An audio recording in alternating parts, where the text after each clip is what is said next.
Random thoughts. In this video, I'm going to read part of Douglas Jardine's book, The Mad Mullah, and this is a book that was published in early 1920s and is a sort of biography of Mohammed Abdullahi Hassan.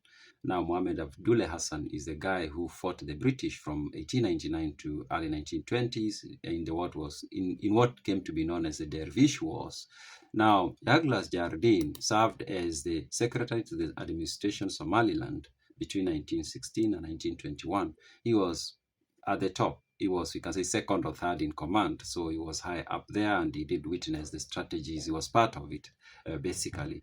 Now, we are still in chapter 1 of the book. And in this chapter, he's giving us the backdrop, the background information he believes we need to know so that we can consume or understand the history is going to give us about Mohammed Abdullahi Hassan, the things he was involved in, especially, of course, the wars and his person or who he was as a person.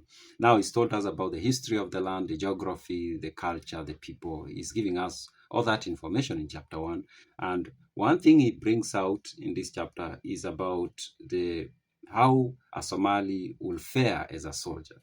And he says, his other qualities as a fighting man include great personal bravery, amounting to foolhardiness in the heat of battle, resourcefulness as a scout, abnormal endurance on the march despite his poor stamina, cheerfulness under privation, and fair horsemanship and marksmanship.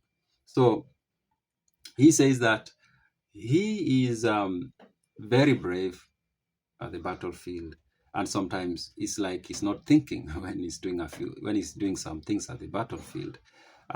He is also very resourceful. He can be very resourceful, especially as a scout when sent out to, of course, investigate and collect information. And he also has this endurance that he can endure a lot, maybe even under very strenuous environment and conditions. Maybe the weather is, maybe the climate is not favorable, or maybe they don't have enough food, they still endure. And of course, we can say that that comes from their natural environment where they live and where they were born and brought up, and that made them to be very tough people, that they can endure a lot of hardship. And he says they were very good horsemen, and they were also very good marksmanship, which means, of course, hitting targets, things like that.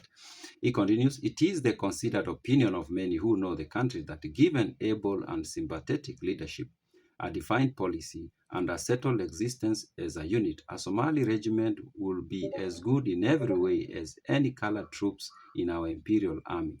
Now, this, of course, is a positive and a negative. It's like, many people say in Kenya, you are attacking and defending, in that he's acknowledging them to be very good when they act as a unit, but at the same time, he's limiting them to only competing with colored people.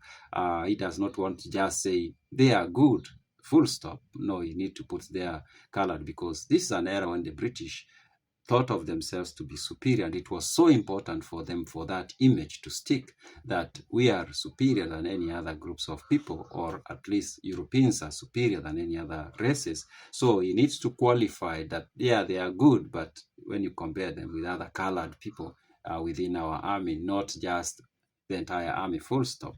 And you can understand, when you understand the historical context, of course you get it. But of course, he admits that Somali is a very good soldier. He's capable. He has the endurance. He's very resourceful. Yeah, he's generally a good soldier. That's what he says in this part. Those are my random thoughts.